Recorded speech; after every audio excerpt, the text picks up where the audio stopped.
Shri Venkateswara gold తాకట్టులో ఉన్న మీ బంగారాన్ని విడిపించి కొనబడును.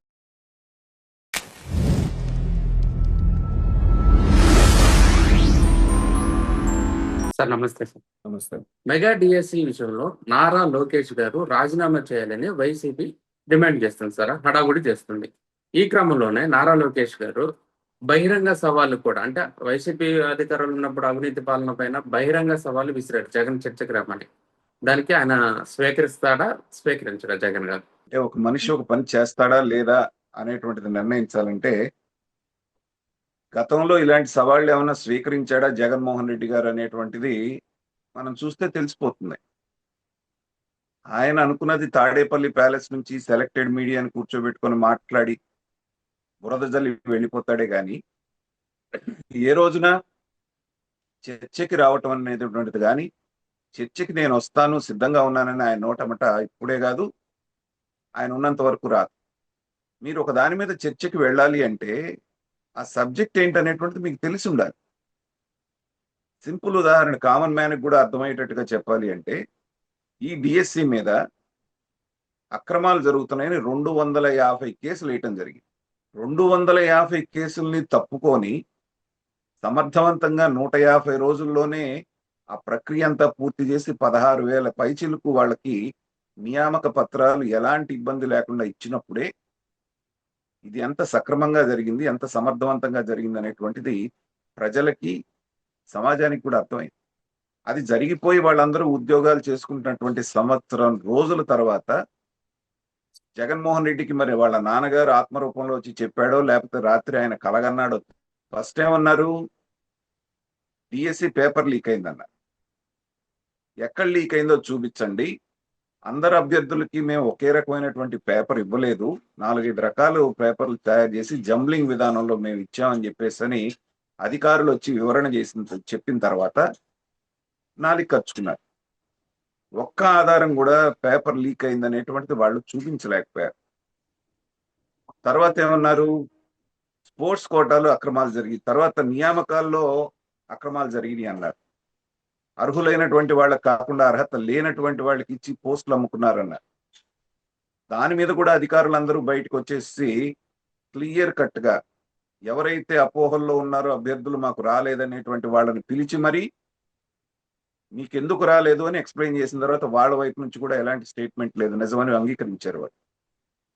కాబట్టి దాంట్లో కూడా ఎలాంటి అవకతవకలు జరగలేదు అనేటువంటిది అక్కడ క్లియర్ అయిపోయింది. అక్కడ కూడా అబాస్ పాలయ్యారు. తర్వాత స్పోర్ట్స్ కోటాలో ఉన్నటువంటి వాళ్ళలో అర్హత లేనటువంటి వాళ్ళందరికీ కూడా చివరికి పేరు నాని అయితే ప్యాకెట్ ఆడిన వాళ్ళకి కూడా ఇచ్చారన్నారు. బ్రిడ్జ్ అనేటువంటిది ఒక ఆట ఉంటుంది, అది ఇంటర్నేషనల్ గేమ్స్ లో భాగం. సో అది కూడా తెలియకుండా ప్యాకెట్ ఆడిన వాళ్ళకి కూడా ఇచ్చేసారు స్పోర్ట్స్ కోటాలో అన్న. దానికి కూడా వచ్చి వివరణ ఇచ్చి ఏ ఏ కేటగిరీస్ లో ఎన్నెన్ని పోస్టులు ఎలా ఇచ్చారు, స్పోర్ట్స్ కోటాలో ఫిలప్ కాకుండా ఇంకా ఎన్ని పోస్టులు మిగిలిపోయి ఉన్నాయి అనేటువంటిది కూడా ఉదాహరణలతో చెప్పిన తర్వాత దానికి కూడా నోళ్లు మూతపడ్డాయి.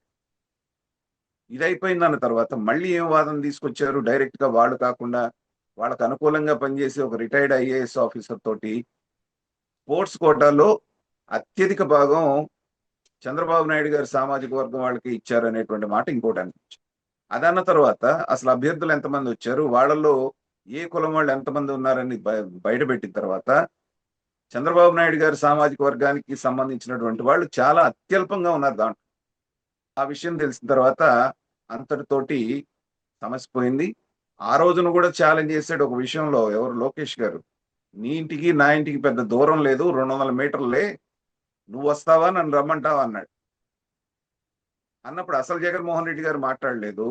లక్ష్మీపార్వతి లాంటి వాళ్ళందరూ కూడా బయటకు వచ్చి ఆయన దాకా ఎందుకు మేము వచ్చి మాట్లాడతామని సన్నాయి నొక్కులు నొక్కారు.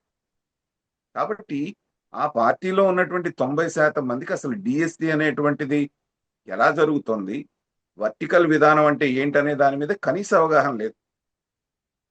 లేకుండా కోతి కొబ్బరికాయ దొరికినట్టు ఇదేదో ఇష్యూ దొరికింది కాబట్టి మనం ప్రభుత్వాన్ని ఇరుకును పెడదామనుకొని ఆ 16,000 మంది అభ్యర్థులు బయటకు వచ్చి దుమ్మెత్తిపోశారు జగన్మోహన్ రెడ్డిని, జగన్మోహన్ రెడ్డి పార్టీని. నిష్పక్షపాతంగా బ్రహ్మాండంగా జరిగినటువంటి డిఎస్సిలో కష్టపడి మేము పోస్టులు తెచ్చుకుంటే మా మీద ఇది చేస్తున్నారా అనేటువంటి దీంతో వీళ్ళు కోర్టుకు వెళ్తే కూడా కోర్టు కూడా చీగొట్టింది వాళ్ళు. సో ఇలాంటి సందర్భంలో పైన ఏదో జరిగింది కాబట్టి నీట్ పేపరు దానికి సంబంధించి ధర్మేంద్ర ప్రధాన్ అని కేంద్ర విద్యాశాఖ మంత్రి రాజీనామా చేశారు కాబట్టి మళ్ళీ వీళ్ళు కొత్త రాగం అందుకున్నారు. అది కూడా ఎవరు మాట్లాడేది? ఆ శ్యామల, మిగతా వాళ్ళు. అసలు వీళ్ళకి కనీసం అవగాహన ఉందా విద్యా వ్యవస్థ పట్ల, డిఎస్సి పట్ల?